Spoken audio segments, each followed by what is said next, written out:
반갑습니다. 샬롬. 오늘도 참으로 좋은 날입니다. 주님께서 여러분들과 함께 하시기를 축원드립니다. 오늘 우리에게 주시는 하나님 말씀은 에스겔 38장을 보도록 하겠습니다. 다 읽지는 않고 10절에서 13절까지 읽도록 하겠습니다. 주 여호와께서 이같이 말씀하셨느니라. 그날에 내 마음에서 여러 가지 생각이 나서 악한 꾀를 내어 말하기를 내가 평온의 고을들로 올라가리라. 성벽도 없고 문이나 빗장이 없어도 염려 없이 다 평안히 거주하는 백성에게 나아가서 물건을 겁탈하며 노력하리라 하고 내 손을 들어서 황폐하였다가 지금 사람이 거주하는 땅과 여러 나라에서 모여서 짐승과 재물을 얻고 세상 중앙에 거주하는 백성을 치고자 할 때에 스바와 드단과 다시스의 상인과 그 부자들이 내게 이르기를 내가 탈취하러 왔느냐? 내가 내 무리를 모아 노력하고자 하느냐? 은과 금을 빼앗으며 짐승과 재물을 빼앗으며 물건을 크게 약탈하여 가고자 하느냐 하리라. 오늘은 주님이 보시기에 나는 세상의 중심이다 라는 제목으로 함께 하나님의 말씀 나누겠습니다. 여기 나오는 곡이라는 왕은 자신의 탐욕에 이끌려 하나님의 백성을 해하고자 하는 각종 악한 꾀를 사용하고 있습니다.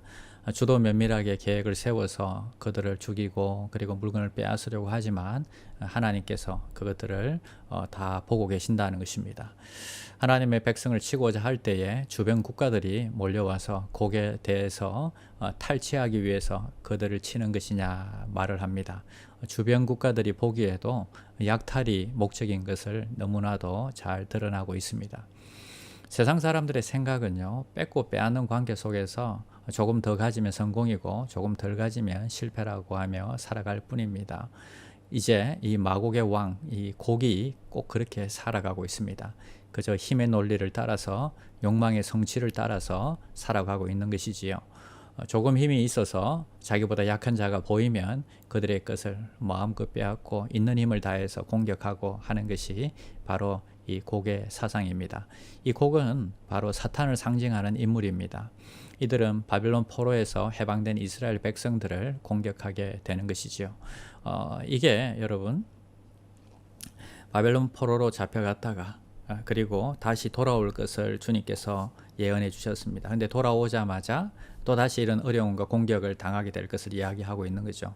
그러니까 하나님은요, 우리보다 몇 수 앞을 갖다가 다 아시고 지금 말씀해 주고 계시는 것입니다.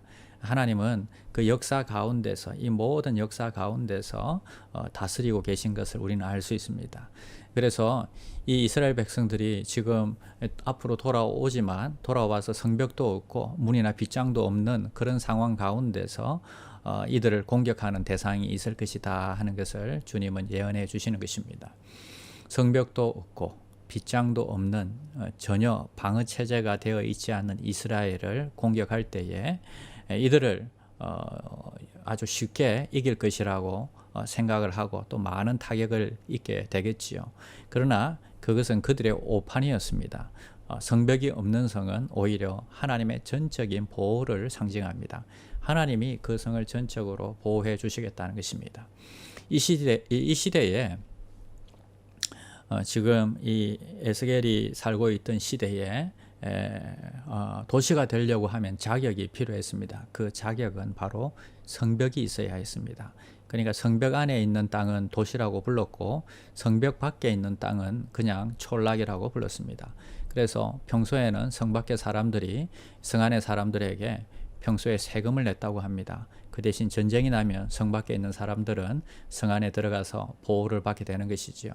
이런 구조이다 보니까 성 안에 있는 사람들은 한 10%의 엘리트들만 들어가서 살고 있었고 성 밖에 있는 사람들은 대부분 90%의 하층민이었다 하는 것입니다.